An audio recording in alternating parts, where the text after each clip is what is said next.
lovely people, my name is Emma and today I'm doing my November reading wrap up, which will also double as my wrap up for the readathon non-fiction November. I actually filmed this once already, but my footage got corrupted, the sound went all weird, and since then I've actually managed to finish another book in November which should be added to this list. So it's probably a very serendipitous thing that the footage got corrupted so that I can add in this other book that I finished. We're going to go down the non-fiction November prompts and just talk about what fits into what where, and then I'll talk about the 3 fiction at the very end. The first one I read for non-fiction November was Desperate Romantics, The Private Lives of the Pre-Raphaelites by Franny Moyle.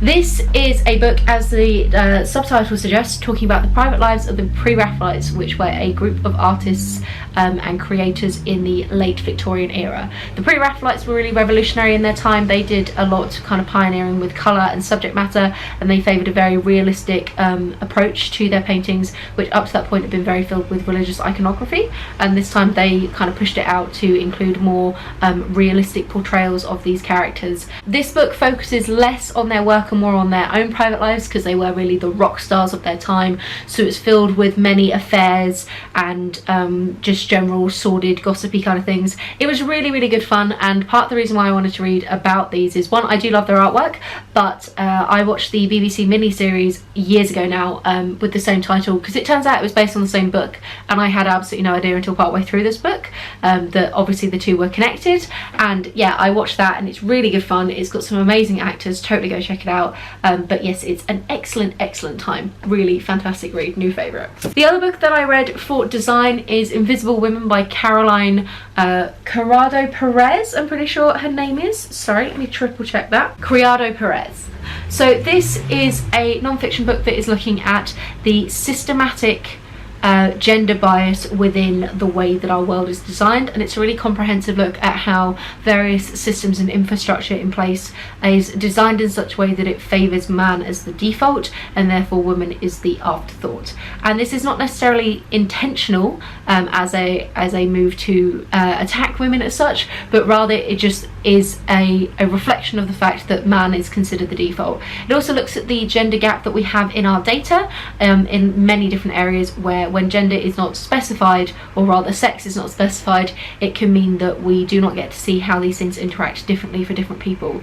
It's the kind of book that, as a woman, it made me both very sad and very angry in equal measure, but is an incredible read and is very well researched and well put together. And yeah, it's the kind of thing that a lot of the data in it I had heard about in some way, shape or form already, whether it be like individual articles or discourse in other areas, but to have it all compiled into one place is truly incredible. I'm going to assume that Caroline has done some serious research to this area. I listened to it on audiobook, so I do not have access to the bibliography currently, but having seen the book in physical form, I can guarantee you it is fairly chunky, and she really does do her research where it is appropriate, and the data is actually available in this area, and where it isn't, that's kind of the point. Now, some criticisms that have been levelled at this book, having kind of read a bit about it online, is it does assume a very strict gender binary, and it is not talking about anybody who doesn't fit within that category, which some people have critiqued it for. However, I think what the book is aiming to do is to talk about the majority of the population, which is currently at the moment the majority of the population do tend to fit in within fairly standardly defined gender roles, and rather than particularly critiquing those roles themselves, it's making the argument of okay, if we assume that these gender roles do currently exist, which they do, and the data does skew in such a way that, you know, men do tend to be the main breadwinners, women do tend to do the lion's share of the childcare and housework, etc. Therefore, like, due to that, what does this then mean about how we structure our world and our societies to give both people in that dichotomy a fair chance? And yes, it would be lovely if we could wave a magic wand over society and make it so that men always did equal amounts of the housework and women's work was equally valued, but we can't. And what's good about a book like this is it's trying to highlight some stuff that can change very immediately, that can make things better, and in doing so, quite often the fact that the women are disadvantaged for what they do, and it is made harder by the infrastructure. If we make it easier in general to do these things, then maybe more men will do them anyway. So I feel like it's a win-win.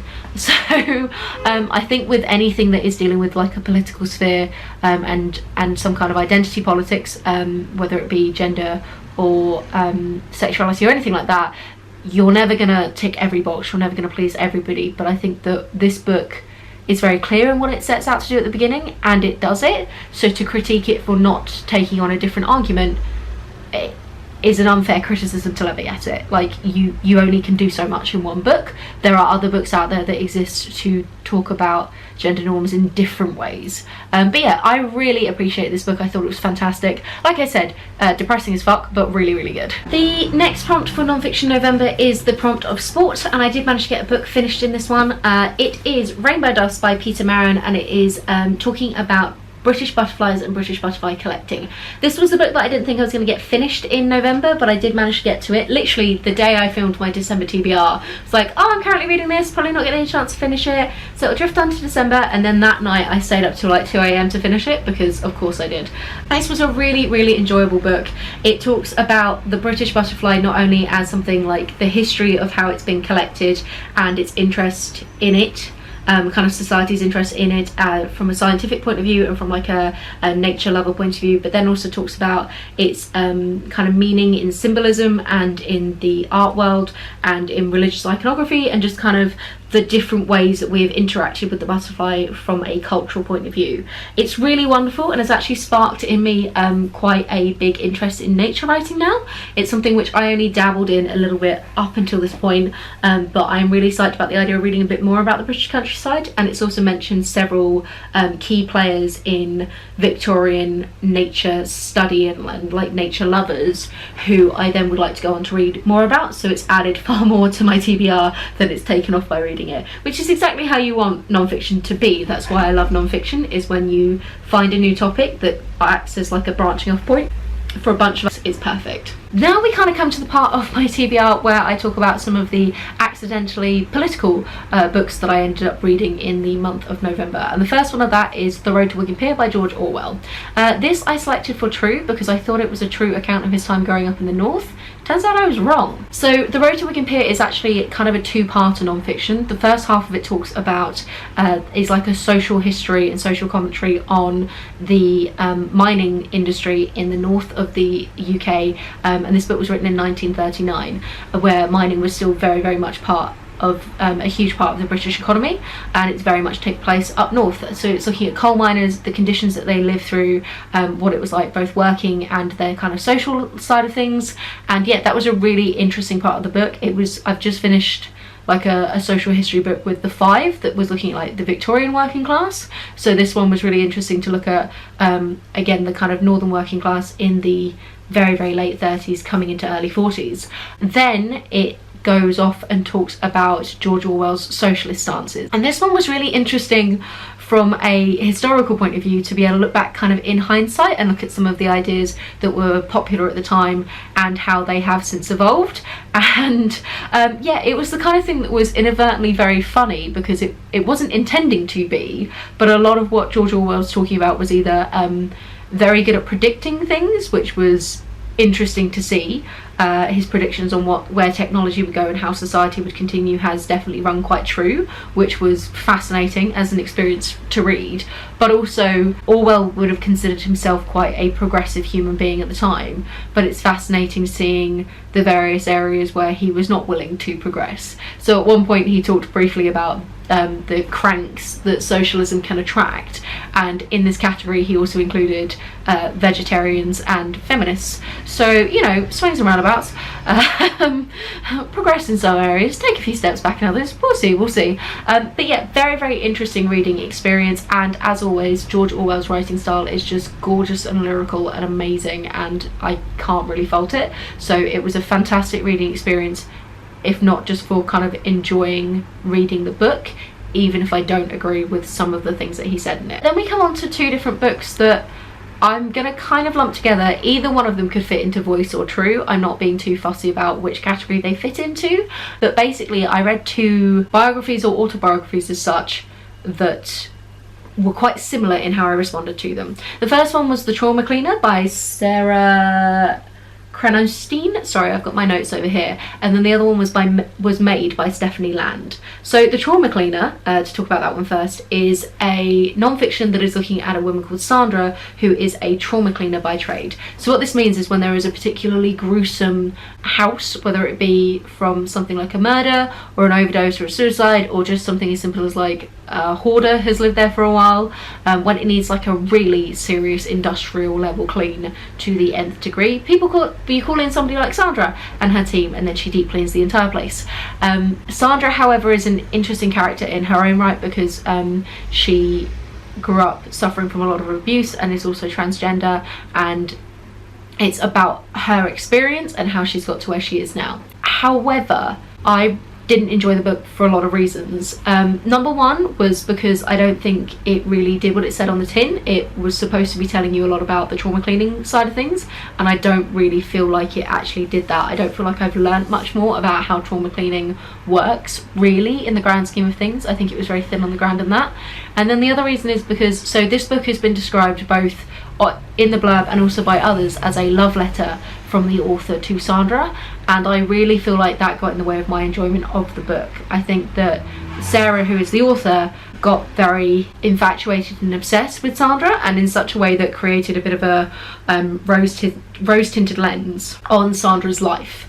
So Sandra did suffer a lot of abuse in her past, especially when she was a child, but then she also went on to inflict a fair amount of abuse in various different ways, and she did abandon her family when she became transgender and went through that transition. There was a lot of drug abuse in the past, and I just feel like there wasn't any point where it was particularly articulated, and Sandra is routinely described again and again in this book as being such a good soul and a really lovely person, but actually a lot of her kindness felt very disingenuous to me in the book. There seemed a lot of using kindness to keep people at arm's length and disarm them from being able to say anything negative about you because you've almost beaten them to the punch by jumping in there so early. It felt very calculated with how she approached things, and I felt like I wanted the book to have a bit more introspection and also a bit more information about the trauma cleaning world. And then with Maid by Stephanie Land, this is a book that is from a woman who went through fairly extreme poverty with a child who was very young, and she ended up working as a maid on minimum wage in America, and it's about her story to try and struggle out of this poverty. And again, I just feel like it was very thin on the ground, and I really didn't like the main character, the focus of the book. This one was actually written from Stephanie's by Stephanie rather than by somebody else researching her life, so in that respect I appreciate that a bit more, because it was at least her own voice. But again, there wasn't enough detail about how she felt about all of it, and it felt very flat. So whilst I was enjoying it at the beginning, I was talking to Amy about this was actually my buddy read with Amy, so I'm going to be doing a whole separate video on this at some point with more detail, which will be helpful to try and pass out my feelings about it. But Amy described it as like jumping into a pool and then just treading water in one place. Like, you've got that big initial shock of jumping in and there's lots of stuff, and then we get 150 pages down the line and it's the same thing over and over again, and we're not really getting enough of her, and I don't really know what the purpose of this book was.